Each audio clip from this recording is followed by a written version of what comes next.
in my observation, and I'm completely convinced of this, I think that the worst misconceptions about Islam are not held by non-Muslims. As a matter of fact, it's by Muslims. We have a skewed view of what religion really is, what this book really is, what Islam really is, and we carry a lot of those misnotions our entire life. And it shapes our view of our religion. And that, unfortunately, this skewed view and a twisted version of what you might think the religion is, what Islam is, can affect somebody so much it might take them away from their deen. It can just literally take them away. So here we are, interested in introducing Islam to those that know nothing about Islam, and at the same time, in large numbers, even though people don't say, I'm no longer Muslim anymore. They don't come out and say that. But in their head, and in their hearts, they're distancing and furthering themselves from the light that Allah has revealed, and it's happening in our own families, among friends, and we're not dealing with it. We're not addressing that problem. So I wanted to start by saying that this problem didn't just come out of a vacuum. Why does somebody start doubting their religion or start feeling a lack of, commitment to their religion? Where did that come from? It's unfortunately because we, as an ummah, and I don't blame any one person or any one group or any one school of thought or anything like that, we collectively, we've unfortunately given a biased message of Islam, whether we realized it or not, through the pulpit, meaning the way we communicate the message of Islam, the way we teach the message of Islam. When a young child or a teenager came to the masjid and sat and listened to a khutbah or listened to whatever lecture or whatever else, overwhelmingly there were some messages that were there, unfortunately, for a long time, that should have been balanced, but they've been imbalanced. And I want to start with those impressions that a young person gets, and these are not something I collected, came up with myself. This is based on a lot of conversations with a lot of young people from very many different parts of the world. And this is not just Muslim youth living in the West. This is young people I've met in Malaysia or in the Gulf states, or people that I've met in Europe, or people that I've met in Australia or here in the United States. So it's a mix of, places in the Muslim world and also Muslims living here. And actually, surprisingly, the impressions aren't very different between the two. The misconceptions that our ummah has about Islam itself aren't very different. And when I say youth, you might think I'm talking about a small segment of the population. The statistics around the world are staggering. The vast majority of the ummah, maybe over 2/3, is under the age of 35. So when I say the youth of the ummah, I'm actually referring to the majority of us. We're referring to the majority of people. So if this is a crisis that doesn't just affect a small group, it almost affects the entire entity of Islam, the entire entity of the ummah. So the first impression is that the religion is really, really harsh. Like Allah is really out to punish. Like no matter what the chances are what you're doing is going to land you in Jahannam. And if not Jahannam, at least something should get chopped off in this dunya. Like it's either you're going to get some really harsh punishment here, or if not, you're definitely going to burn in hell because you were late for Fajr, or because you ate this thing, or you said this thing, or you did this, or you did that, the other. Right? So for every little thing, and unfortunately sometimes this happens through parenting, sometimes this happens through other means, the way we correct somebody is by instilling the fear of Allah in them. And it's very traumatic to do that to a child. Don't eat that ice cream. Allah is going to be very angry at you. No, Allah is not. You're going to be angry. And now you've made this child scared that Allah is constantly angry and you better not step in the wrong place because Allah is going to just ruin you. And this impression, when you say these things, they're like a piece of dirt that gets lodged in the mind. And it grows and grows and grows. And this child grows, and their assumption about Allah is Allah's default position is to punish humanity. While Allah Himself says, مَا يَفْعَلُ اللَّهُ بِعَذَابِكُمْ. What's Allah going to get out of punishing you? Why do you think Allah wants to punish you? That's the question Allah Himself asks. So what I'm trying to get at is Allah, the way He speaks about Himself has become very different from the way we speak about Allah. And that impression that we give about Allah, that He's angry all the time, or He wants to punish all the time, or the laws of Islam are extremely harsh and rigid, and if you can't follow them, you're going to be in serious, serious trouble. That's the first impression a lot of young people have. The second impression I'd like to share with you is that Islam asks me to do things that don't solve anything. Like, hey, I'm having trouble finding a job, go make dua. How's dua going to help my job? What do you mean, go make dua? Like, we don't explain to our young what's the connection between things. Hey, you're getting really angry, go make wudu. Okay, what is splashing water going to do, Mom? I'm still mad. Go recite this surah. Yeah, okay, I sounded these things out, but I'm still upset. How is this changing anything? You know what that impression that develops over time in the young person's mind? It's that my parents believe in this superstitious stuff, and then when I'm getting really out of hand, they take me to the imam and they say, could you recite something and on his face, and all of his problems will go away? So they start thinking Islam is full of superstitions. Like it's not logical, it doesn't make any sense. And it's just like any other religion where people believe in hocus pocus, and my parents believe in it too. I'm scared to say it because mama's going to go crazy if I say it. But that's really what it is. And nobody's ever been able to explain to me rationally, reasonably, why am I even Muslim? Other than the fact that my parents are Muslim, why am I even part of this religion? Other than the fact that I happen to be born in one of those countries, or my parents happen to be one of those countries where majority of the people are Muslim. If I was born in a different family, I probably would have been different. But other than a sociological reason, or a family background reason, I don't really see why this stuff makes any sense. Islam is just illogical. It doesn't make any sense to me. Add to that yet another problem. And that problem is, every time I hear Islam being talked about, they talk about people that lived a really long time ago and were pretty awesome. There were some really, really good people. Oh, like those are the people that will make it to Jannah. But that leaves the rest of us here, the leftovers of humanity, which are probably fuel for hell. And there's a constant comparison about how the people of the past were so much better. And by implication, we must be so much worse. And already I know Allah is angry anyway, and I'm pretty bad. So I'm failing this thing. And as a matter of fact, no matter what I do, it's probably not good enough. No matter how much I pray, my salah is not going to be the same as the salah of Umar bin al-Khattab radiallahu ta'ala anhu. It's not going to happen. No matter what kind of hajj I do, it's never going to compare to the hajj of the early scholars of Islam who walked from their home for 2 years to make it to hajj. It's never going to be the same. So no matter what efforts I make, are probably not good enough.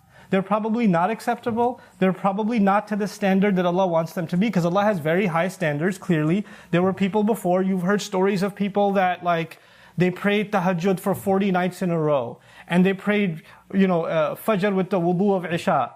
Or, you hear stories even of the companions, radiallahu anhum ajma'een. One sahabi gave, when the Prophet ﷺ asked to give in the path of Allah, Umar gave half of his wealth. And Abu Bakr as-Siddiq radiallahu ta'ala anhu gave all of his wealth. And then that's what's said in the fundraiser, right? Umar gave half. Abu Bakr as-Siddiq gave all. What are you going to give? And you're like, $10?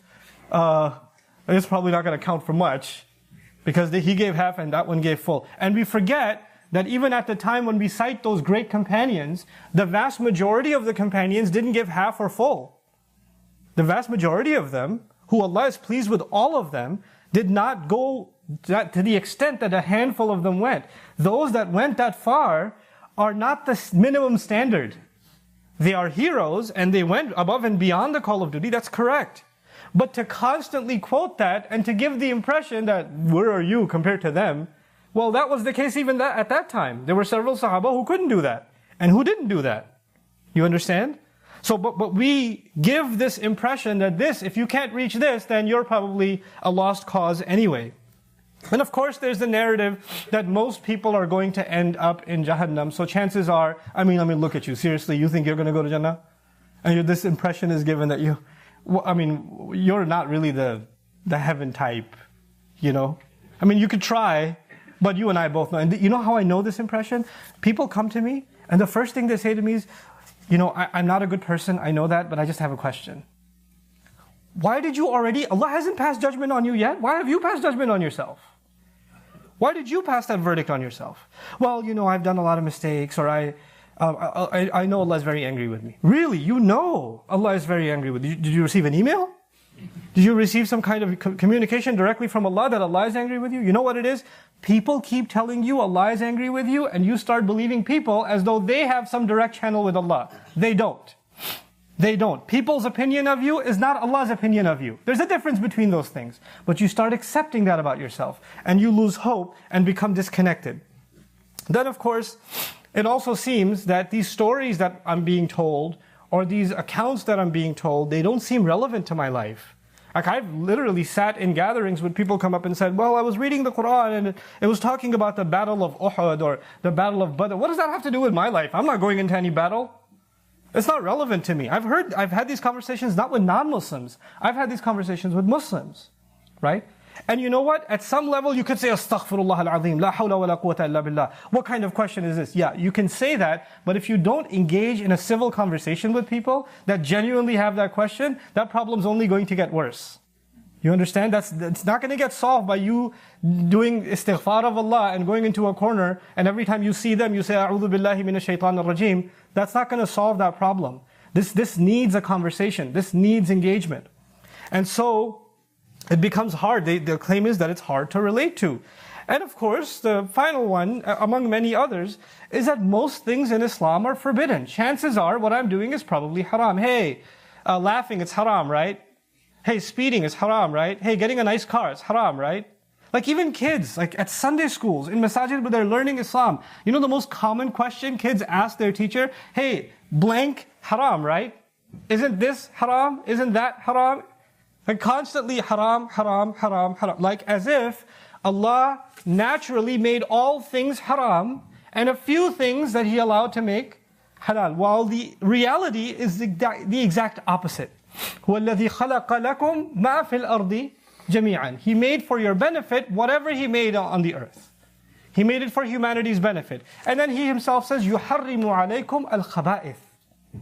That He only forbade from you the few filthy things, dirty things, disgusting things, impure things. Those are the things He made forbidden. But our impression is, chances are anything we're doing is constantly forbidden. This narrative that Islam equals most things are haram. When you have that impression, you know what that means? That means if I become serious about Islam, then, or if I start taking my religion seriously, then I'm probably not going to live a happy life. Because anything that makes me happy is probably forbidden. So I'm not going to have the friends that I have, I'm not going to do the activities that I do, I'm not going to do anything that actually brings any joy in my life, and I'm going to be miserable. And if you think, and you start thinking, maybe that's not true. Maybe, because I've heard Islam, if you follow it, it gives you peace, it gives you happiness, maybe I should. But then you look at people in your family, your friends, that used to not be very religious, and then Allah put something in their hearts and they became religious. Now the problem with that is, a lot of times when people find Islam later on in life, they have a lot of guilty conscience for the life they used to live before. So they try to become more Islamic than Islam itself. Right? So they also develop this narrative that they have to be constantly angry. They look upset all the time. Every time you see them, or they see you, they're giving you a fatwa, they're giving you a khutbah, they're telling you how you're going to burn in hell if you don't change your ways, and they just look miserable. They look miserable. And they look disconnected, like they used to have friends, they don't have anymore. They used to get along with family, they don't get along with them anymore. Everybody's fitna, everybody's fasad, everybody's corruption. I want to protect myself, I don't want to be in their gatherings, etc., etc. The more closer to deen you become, the more your cousin becomes a fitna, your uncle becomes a fitna, your parents become a fitna, your spouse becomes a fitna, and you're just sitting in the masjid, or you're just on your own, cut off, and then you start getting the impression, well, I don't want to get closer to Islam. Because if I come any closer to the religion, I'm going to become like that. I don't want to be like that. No, thank you. I'd rather live a happy life. So you know what people even have developed? They've developed the impression, hey, are you Islamic or are you normal? Okay? Are you like Muslim or are you like Muslim?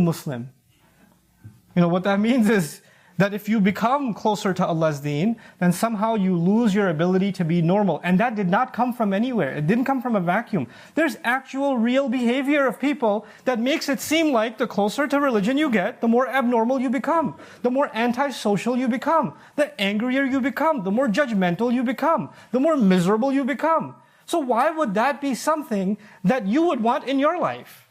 Why? When you find the impression that people got of the Prophet ﷺ when they met him and knew nothing about him. They knew nothing about him, and they would meet him. They would want to stay in his company. His smile was captivating. Like companions describe, he was almost always smiling. And you know, today there's a direct proportion. The longer your beard gets, the tougher your harsh face becomes. Like it just gets grumpier and grumpier. It's a direct proportionality between those two things. That's a problem. That's a very serious problem. In any case, this is the impression not some non-Muslims have of Islam. This is the impression there are a lot of young people sitting here in the audience that have of Islam. There are young professionals that are now married and are having children of their own. They have this impression of Islam. And if you have this impression of Islam, why wouldn't you be scared to even come into a masjid? Why would you attend an Islamic program? Why would you come to a halaqah? Why would you go to a convention? Because when somebody says, hey, there's this national convention happening, or there's this speech happening, or this program happening, you're like, I don't go to those people. That's just scary stuff. Have you seen those people, the way they look at you? No, thank you. I would rather have a normal evening. So forget scaring non-Muslims from Islam, we've scared our own from Islam. We've terrified them. This is the problem. I haven't yet discussed any part of the solution. In my mind, Allahu Ta'ala A'lam, there are a few things that you and I need to do to engage that solution. Now maybe you're the ones listening to me right now, some of you actually have these impressions. Maybe you carry some of these opinions. And I'm not criticizing you for carrying these opinions. I can relate that they came from somewhere. And I'll be honest with you, some of these opinions I carried myself at some point in my youth. I had this impression of Islam. I certainly did. When I was in college, I saw a guy with a beard, with a flyer for the MSA meeting. I went the other way. I was like, no, thanks. I'm not doing that. One time there was a family, friends, they had a funeral, and that was the one time in high school I went to the masjid. I didn't go to Jum'ah. My entire high school, I didn't go to Jum'ah. I went this one time to the masjid, and the imam of the masjid, drove me back home. So I'm scared to death because the guy is like, super imam guy, and I'm this kid from high school, and he's telling me, if you really want to go to Jannah, then you have to, spend time learning Islam, and you have to get away from. And he said, what do? I told him I like playing basketball. I do this, that, the other. Yeah, you have to leave these things, and you have to. And I was like, whoa, I need to get out of this car. Can I get out while it's still moving? And that's the impression I had, and it was terrifying to me. Now, what do we do about that? What are we supposed to do about that? I would argue, and I said this in a subtle way before, but I'll be more explicit now. I would argue the impression we have given people about Allah, we as an ummah, the impression we have given people about Allah is not actually the way Allah presents Himself.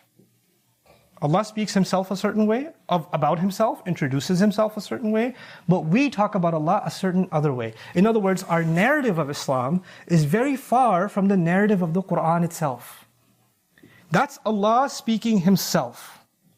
When people that don't know a lot about Islam ask a question, hey, why does it say in the Qur'an this, this, this? You've heard this question, but why does it say in the Qur'an this, this, this? Think about the language of that question. Why does it say this? Why does He say this? That's Allah talking. But the level of disconnect is so powerful that in your mind, this is just a book, and it says, it speaks. In your mind, it's no longer clear that it's in fact the one who made you and loves you more than anyone ever will, and the one who takes care of every breath you take in and every breath you take out, and every beat of your heart is the one speaking to you here. That thought is gone. It's just an it that says something. And now you have questions about it. This is a disconnect from Allah speaking Himself. There are lots of people that even if they don't consider themselves religious, when they're in times of trouble, they turn to prayer. They make dua to Allah. Ya Allah, just show me a way. I don't know what to do. Give me some guidance. I need a way out of this mess. And they come and they'll say, maybe even say to me, say to others, I keep praying for a solution. I keep praying for some direction. I don't get it. Why isn't Allah giving me help? Why isn't He guiding me? Well, I'm here to tell you something. For all of those of you that have had those instances where you're praying to Allah, you're asking for an answer, and you seem to not be able to find that answer, you keep asking Allah and He's not giving it to you, it's because He already did. He already did. He spoke to you. Risalati Rabbi. The Qur'an is called messages or letters from my Master. He wrote these letters to you and me, for what we go through, for the problems you and I have. Why do you think in the Fatiha we recite, Ihdina as-siratal mustaqim? Guide us. Tell me what to do. I don't know what to do. When you're at a loss, you're in trouble, you don't know who to turn to, you don't know what the answer could be. Then you personally, how many times have you asked yourself this question? I can't answer it for you. I can only answer it for myself. How many times when you're at a loss, you're in trouble, you don't know what to do, you've just opened Allah's book and said, Ya Allah, just tell me what to do. Let me find the answer in your words. in your words. And you know what's so sad about that? It's that for a huge majority of Muslims, we've even made that difficult. This book came for you to connect to Allah directly. We know that for a fact because when you stand in salah, you're supposed to recite, when you're standing, you're supposed to recite Qur'an. And you're supposed to pay attention to the Qur'an you're reciting. That in and of itself is explicit proof that there's no scholar between you and Allah. There's no mufassir between you and Allah. There is no someone more knowledgeable between you and Allah interpreting it for you. It's just you, the words of Allah, and Allah. That's it. That's the connection between you and Allah. It's the rope that connects you to Allah directly, the Qur'an. But what has become your relationship and my relationship with the Qur'an? Do we actually open it to find what Allah is saying to me personally? And you could say, I don't know Arabic, I only have a translation. Fine. Okay, you only have a translation. And maybe you should seek the answer even in that translation. And you don't understand what Allah is saying. Well, if you don't get what He's saying, come over and ask after Jummah. Hey, I was reading this, I didn't get it. What's that about? Just ask. Ask somebody who does, maybe who's studying more than I do. And I'm not saying I have the answers. But I'm saying you will find, Allah will gift you people in your life that might know the answer better than you can figure it out. But if you don't open Allah's book, and you don't seek to ask those questions, and you don't come to it with one attitude, you're not opening the Qur'an to figure everything out, you're not opening the Qur'an to criticize it, you're not opening the Qur'an to become a scholar, or to quote it at somebody else, or to win an argument, you're opening Allah's book because you want a direct connection with Him, and you let rather He speak for Himself. You would rather He speak for Himself than somebody else speak for Him. You understand? And you don't tell yourself, well, I'm not a scholar, I'm not a this, I'm not a that. Listen, I've said this 1,000 times, I'll say it again. There were plenty of occasions in which, for the vast majority of the Sahaba, they were not students. The vast majority of them that carried the Qur'an were not students. A handful of them were students. Most of them just knew the word of Allah and they contemplated it. That's it. That was their connection with Allah's book. That's the early history of Islam. One of the most remarkable places in the Qur'an is Surah Al-Ahqaf. The Prophet was leaving Taif. He was reciting some Qur'an. Qur'an came to him. And he was reciting some Qur'an. And you know that the jinns are invisible, right? The jinns are invisible. Some jinns were passing by. They heard the Qur'an. And they just stopped in their tracks. And they kept listening. And now we don't know any of this because we don't see the jinn. The Prophet doesn't see the jinn. And they listened, and then they spoke about the Qur'an. They had this impression of what they just heard. And that impression was so powerful, Allah made it part of the Qur'an. It's in Surah Al-Ahqaf. What ijazah did those jinn receive? What university did they study from? What grammar did they learn? They just heard the message of Allah and they said, إِنَّا سَمِعْنَا كِتَابًا أُنزِلَ مِن بَعْدِ مُوسَى يَهْدِي إِلَى الْحَقِّ وَإِلَى طَرِيقٍ مُسْتَقِيمٍ. We heard a book so long after the book that was given to Musa. It seems to be guiding to the truth, to a straight path. And those words themselves in the Qur'an itself. In other words, don't let some people tell you that unless you have degrees in Islamic studies, you should not be opening this book. This book, Allah asked all of humanity to open it. All of humanity, Muslims and non-Muslims. How are Muslims saying they can't open it? How in the world? And then if they do open it, just open it to recite it. For every letter will give you 10 good deeds, but don't look at the meaning. Don't look at the meaning because you'll get confused. You're told, don't look at the meaning, you'll get confused. Seriously? This one book came to get rid of all confusion, and now you say don't look at this book because you'll get confused. The irony of these attitudes that we have been fed, unfortunately we've been fed, and I don't dismiss the value of scholarship. I don't dismiss the value of studying tafsir. But first and foremost, your relationship with Allah is not an academic relationship. It's not a mental exercise. First and foremost, مَوْعِظَةٌ مِّن رَبِّكُمْ. A counsel that came to you from your master, advice. Allah calls the entire Qur'an just advice. All of it is just advice. So you know what you do? Whatever you're reading, maybe you don't see the advice directly. Alif Lam Mim. I don't know what that means, but I know one thing, there's some advice in it. I know one thing, there's some advice in this. How could this be advice? Let me ask. If I can't figure it out, let me find out. Whatever you're reading is going to be, in one way or the other, advice for you.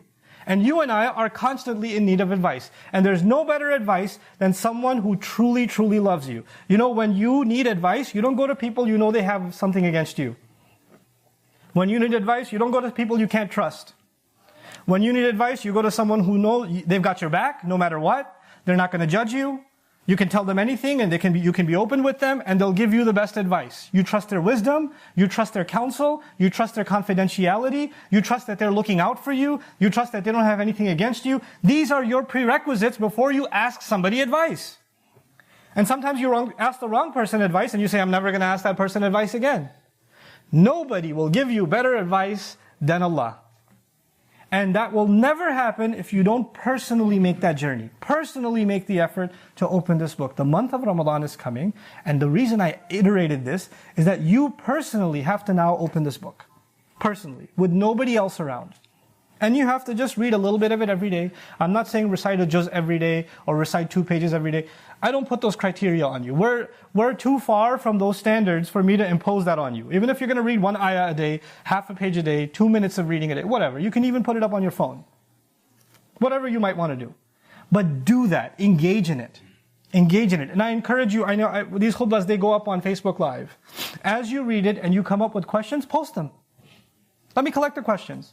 Well, we can get together and just start discussing some of those questions for you. Why not? Maybe somebody else had that question too. So just you personally engaging the book of Allah is one of the best preparations you can have for the coming of the month of Ramadan. As I wrap this up, inshallah ta'ala, مَوْعِظَةٌ مِّن رَبِّكُمْ, it's a counsel from your master. And then what does he say? So beautiful. وَشِفَاءٌ لِمَا فِي الصُّدُورِ. It is a healing for what lies inside the chests. What lies inside the chest? From a spiritual point of view, there's hypocrisy in my chest. There's greed in my chest. There's the love of worldly things in my chest. There's a lack of the trust of Allah in my chest. There are other weaknesses of iman in my chest. And Allah heals those things. But that's not the only thing in my chest. There's sadness in my chest. There's fear in my chest. There's anxiety in my chest. There's worry about others in my chest. There are unanswered questions in my chest. There are so many things going on inside me emotionally, spiritually. All of that is inside my chest. That's what's going on in my heart. And Allah says, I'm giving you these words so they heal what's going on inside your heart. If you believe Allah, then you'll have no choice but to open the book. If you truly believe, He's healing what you have in your heart. You and I, all of us, have something going on in us that's bothering us. Every one of us. Every one of us. And Allah is promising, I've given you something that can solve that. That can help you alleviate it. Go find it. That's the invitation from Allah. And then after He says, شِفَاءٌ لِمَا فِي الصُّدُورِ, then He says, وَهُدًى وَرَحْمَةٌ. And then He says it's guidance. Guidance meaning do this, don't do this. Take this course of action, don't take this course of action. Think this way, don't think this way. That's the third step. First, you actually accepted that Allah is giving you guidance. Second, you actually acknowledge that what He's going to give you is going to heal you. شِفَاءٌ لِمَا فِي الصُّدُورِ. And then comes the guidance. And when you do start taking that guidance after you're feeling the healing from Allah's words, then you truly recognize that Allah is not one to punish. Allah is not full of spite. Allah is not looking to judge you and put His justice on you. No. وَهُدًى وَرَحْمَةٌ. It's a mercy. Then you see Allah's love. Then you see how much Allah cares. Then you see how much Allah is involved in your personal life, in your affairs, in your matters, by means of His word. There's a reason, I leave you with this thought. There's a reason Allah didn't say, Allahu allama al-Qur'an. He didn't say that, Allahu allama al-Qur'an. He said, Ar-Rahmanu allama al-Qur'an. The most loving, the most caring, the most merciful. He taught the Qur'an. There's because the name of Allah used when He describes His teaching of the Qur'an is actually the manner in which He taught it. This is why He taught it, because He wanted to give you and me something that will enlighten our lives. May Allah Azza wa Jal make us of those who have light in their lives by means of Allah's word. And by the way, I know I'm over my time, but just one last thing. What's the point of all of it? If you had trouble in your heart and it's removed, when your troubles are removed, you know what happens when your troubles are removed? You get happy. When you had a big problem and it's taken away, it's time for, alhamdulillah. It's over. That's the relief you get. And what does Allah say? فَبِذَلِكَ فَلْيَفْرَحُوا هُوَ خَيْرٌ مِّمَّا يَجْمَعُونَ. Because of that, they should be filled with joy. They should be overjoyed. I just solved your problem. I just cured your disease. I just got rid of your troubles. Why shouldn't you be filled with joy? Farah, which I talked about before, is actually overwhelmed with joy, overly happy, celebrating. هُوَ خَيْرٌ مِّمَّا يَجْمَعُونَ. It's better than everything else they gather. In other words, Allah is telling you and me to gather these gems, these treasures from the Qur'an. Gather them. Gather a little bit today, a little bit tomorrow, a little bit tomorrow, a little bit tomorrow, the day after that, the day after that. Just gather this Qur'an in your heart. Gather its advice in your heart. It's better than anything else you'll ever collect. Anything else you'll ever collect. May Allah Azza wa Jal make us collectors of Allah's guidance in our hearts and bring joy to our lives and the lives of those around us through His immaculate word. May Allah Azza wa Jal make us the best prepared for the coming of the month of Ramadan. Barakallahu li wa lakum fil Qur'an al-Hakim wa nafa'ani wa iyyakum bil ayati wa dhikr al-Hakim. أيها الناس قد جاءتكم موعظة من ربكم وشفاء لما في الصدور وهدى ورحمة للمؤمنين قل بفضل الله وبرحمته